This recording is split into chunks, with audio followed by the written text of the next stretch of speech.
I started noticing when they would have these the town hall meetings, and there was vitriol and general animosity and anger and shouting and pushing and just unsavory behavior reported. And I don't know if it was generally speaking, but it would be reported here and there. And then within the last week, a couple of days ago, Jimmy Carter started talking about this behavior and was speculating that perhaps this unease or poor decorum was because people was rooted in racism. Is he onto something there, or is that just something to talk about? Well, first of all, I think it's important to realize that I was actually black before the election. So,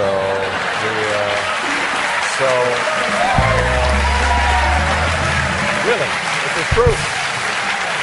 This is true. So, how long have you been a black man? And so the American people, I think, gave me this extraordinary honor, and that tells you, I think, a lot about where the country's at. I actually think that what's happened is that whenever a president tries to bring about significant changes, particularly during times of economic unease, then there is a certain segment of the population that gets very riled up. And it happened. FDR was called a socialist and a communist. JFK, there were all kinds of names hurled at him. Ronald Reagan, when he came into office, he was moving in a different direction, and people were sure that he was bringing the country down. And so this is not untypical. One of the things you sign up for in politics is folks yell at you. But